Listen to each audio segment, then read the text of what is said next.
welcome back to Sydney and Starlight. And if you're new here, welcome. Enjoy the videos. So today, me and Sydney are going to be reading Disney's Treasure Planet. So let's start. Sydney, can you find Morph? Morph. Right here.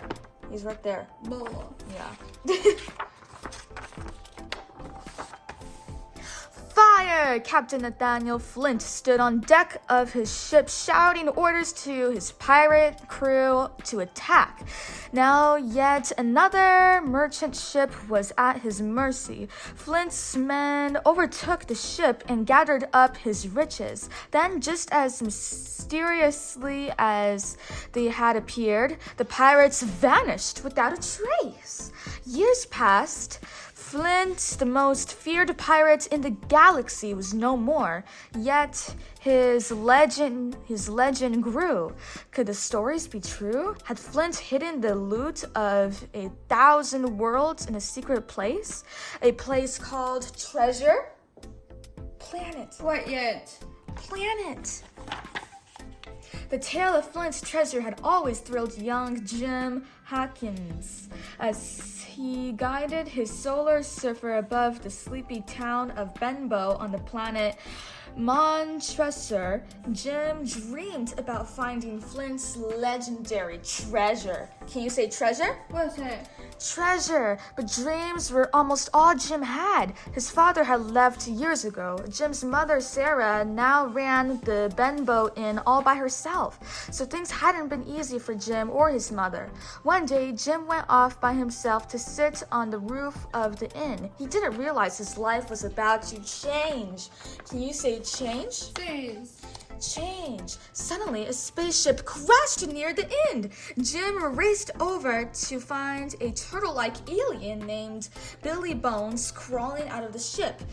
"He's after me chest. You gotta hide me, lad," gasped Billy Bones.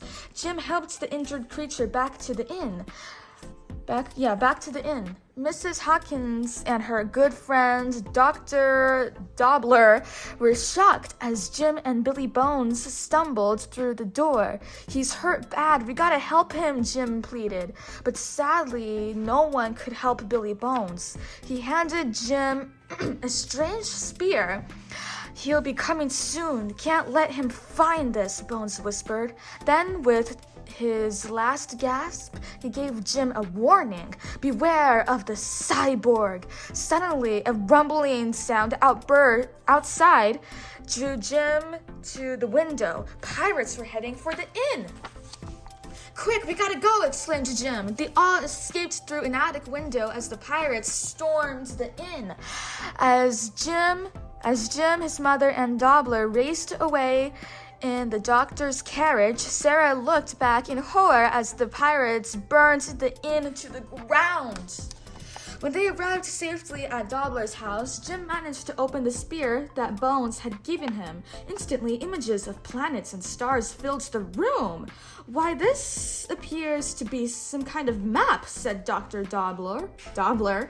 But it was no ordinary map. "Treasure Planet!" Jim cried when he recognized the green two-ringed planet. The map showed the way to Flint's legendary hiding place and its treasure.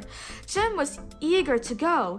"With that treasure, we can rebuild the inn," Jim told his worried mother. Dobler helped convince Sarah to let Jim go. "I'll use my savings to hire a ship and crew," the doctor offered. Reluctantly, Mrs. Hawkins finally agreed to let Jim go with Dr. Dobler to find the mysterious treasure planet. A few days later, Jim and Dr. Dobler boarded the RLS Legacy, the ship that would take them to the treasure planet. There they met a tough and quick-witted Captain Amelia. She didn't trust the crew that Dr. Dobler had hired. The captain warned Jim and Dobler not to say anything about the map. Then she hid the map in her private quarters under lock and key. "Young Hawkins will be working for our cook, Mr. Silver." "Mr. Silver," Amelia explained to Dr. Dobler. This decision made Jim very unhappy, and things were about to go from bad to worse. When Jim was escorted to the ship's gallery, he saw the large figure of the cook standing at the stove. A cyborg, Jim whispered to himself when he saw that half of the cook's body was mechanical. John Silver offered his hands, but remembering Billy Bones' warning, Jim refused to shake hands with Silver. "Jimbo, now don't be too put off by this hunk of hardware," laughed the cook, rattling his metallic, however you say that, arm. Then Silver introduced Morph, his playful, shape-shifting pet. Can you say pet? Pet. Pet, there he is. Once the ship had launched, Silver made another introduction. "Say hello to Mr. Mop and Mrs. Bucket," he told a frustrated Jim. At first, Jim did not like working for Silver, but over time, the cyborg taught Jim much about life on a ship, everything from peeling potatoes to tying knots. Soon, Jim found himself growing fond of John Silver, and Silver grew proud of the lad as Jim showed signs of becoming a fine spacer.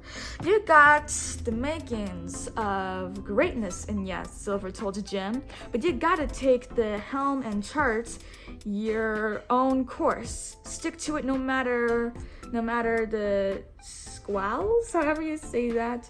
For Jim, Silver was like the father he'd never had. Then one morning, Jim overheard Silver and the crew planning to take over the ship and find the treasure themselves. Silver and the crew were really pirates. One pirate accused Silver of being too close to Jim.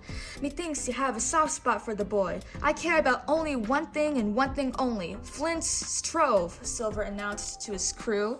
Jim was crushed, but he knew he must warn Captain Amelia and Dr. Dobler. Oh my gosh. Okay, I'm running out of breath. Okay, where were we? Suddenly, a lookout on deck yelled, "Planet ho! Treasure planet!" was in sight. The pirates dashed to the deck, but Silver returned to the gallery and saw Jim. One look told the pirate that Jim overheard everything, so Silver blocked the exit. Quickly, Jim jammed a pick into Silver's mechanical leg, surprising the old cyborg. Jim raced to Captain Amelia's cabin. Silver wasn't far behind. "Changing plans, lads," he bellowed to his pirates. "We move now." Captain Amelia acted swiftly when Jim barged into her quarters and told her of Silver's plans. She gave Jim the map. Then she, Jim, Morph, and Dr. Dobler escaped in one of the ship's longboats. The pirates fired a cannon at the longboat, forcing it to crash land on Treasure Planet. Amelia was wounded, but she knew they could not rest because the pirates would be after them. "We need a more defensible position, Mr. Hawkins. Scout ahead, sorry," she ordered Jim. And so Jim and Morph headed off into the jungle-like landscape. All right, guys, I'm going to take a quick water break. I'm sorry for any background noise. There's like a trash truck outside. It's trash day here. So, yeah, there's that. They hadn't gone far when a very confused robot leaped out and hugged Jim. "Sorry, but after 100 years alone, you go a little nuts," said the robot, whose name was BEN, Bioelectronic Navigator. BEN had belonged to Captain Flint, but the robots couldn't help them find the treasure because Flint had removed part of his memory chip. All BEN could remember was the treasure was in the centroid of the mechanism. BEN showed Jim his home, an ancient tower on a hill. It seemed a perfect spot to hide, and Jim brought Amelia and Dobler there. Unfortunately, it wasn't long before Silver and his crew found them. The pirates captured Jim and his friends, and Silver took the map from Jim. But Silver could not open the map, so he demanded that Jim do it for him. Jim refused. You want the map? You're taking me too, Jim insisted. Because Silver had no other option, he reluctantly agreed to bring Jim and the others along as they searched for treasure. With Jim in the lead, the pirates and their captives followed the path shown on the map. Finally, they reached a cliff with strange carvings and patterns on the ground. Jim noticed a place where the map fit like a key.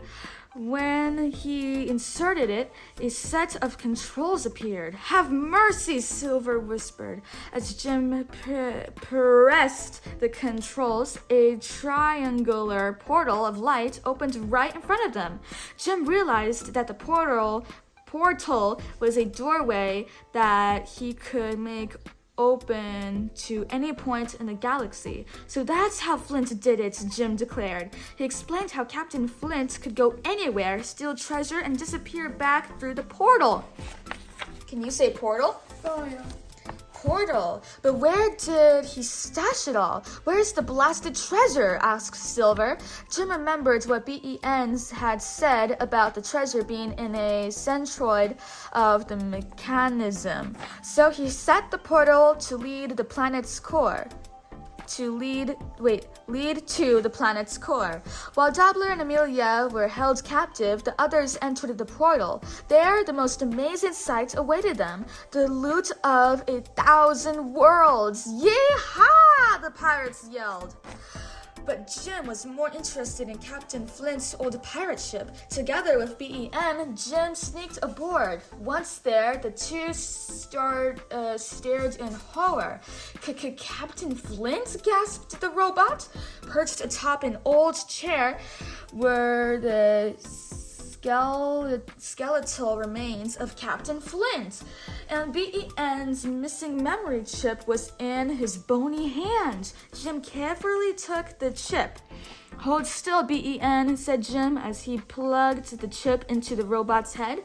BEN shuddered momentarily and then lit up in a big smile. "Whoa, hello! It's all flooding back! All my memories!" Flint pulled my memory circuit so I could never tell anyone about his booby trap. Suddenly, the entire treasure chamber began to rumble and shake. "Run, Jimmy!" cried BEN. Treasure Planet was going to explode. They had to get back through the portal and off the planet fast. "You go back and help the captain and Doppler," Jim told BEN. Then Jim desperately tried to get Flint's ship to start as the treasure chamber began to collapse. The pirates fled in wild panic, all except Silver. Silver had followed Jim. When Jim finally got the ship started, he was surprised to see Silver on deck. Silver realized that Flint's treasure-filled ship was all that could be saved from the chamber now. "Ah, Jimbo!" Silver called. "Aren't you the seventh wonder of the universe?" Jim quickly grabbed Captain Flint's sword. "Get back!" Jim yelled. "I like you, Yad, but I've come too far to let you stand between me and me treasure," said Silver. Just then, an explosion almost tipped over the ship. Silver managed to grab hold of the ship with his mechanical arm, but Jim was hurled overboard. Flint's ship was being pulled into the Fury, I don't know how to say that, core of the treasure planet. Silver planted his feet and held on to the ship with all his might. Suddenly, Morph flew up to him and pointed at Jim. The boy was now hanging by one hand on the edge of a deep crevice.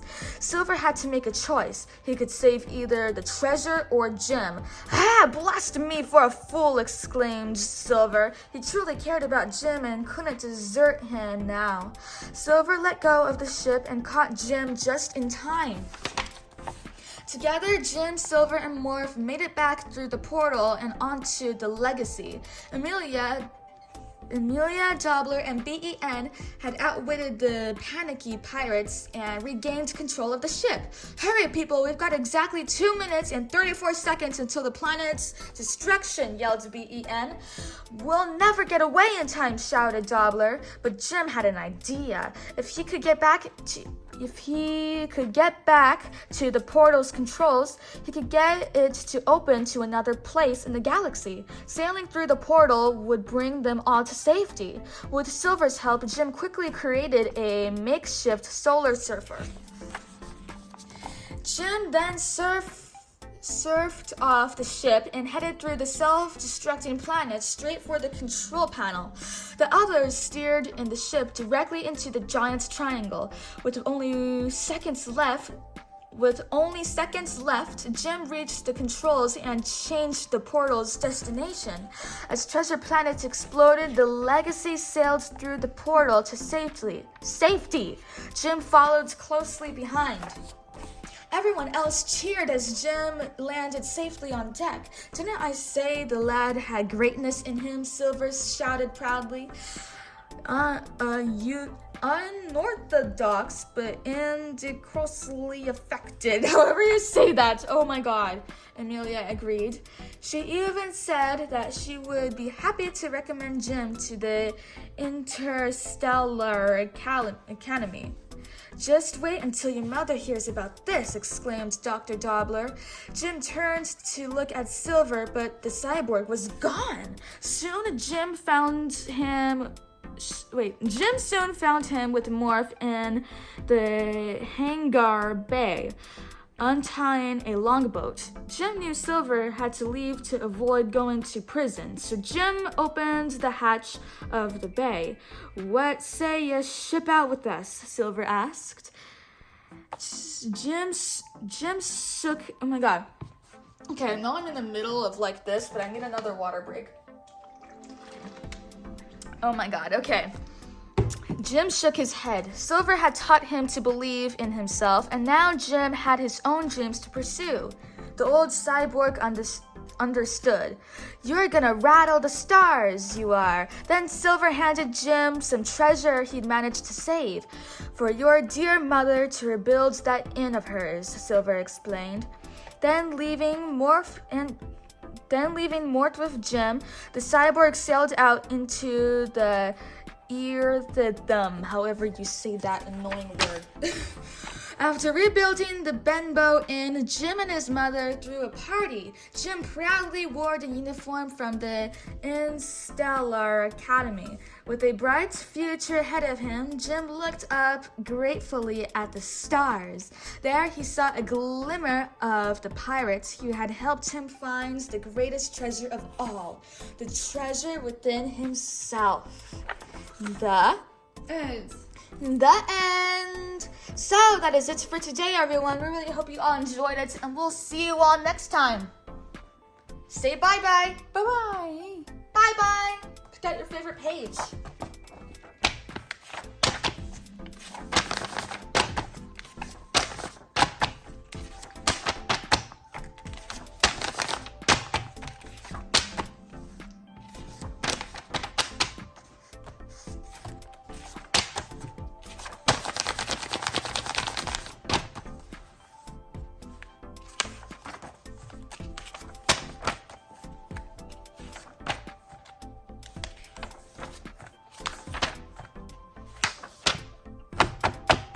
That's a very good page.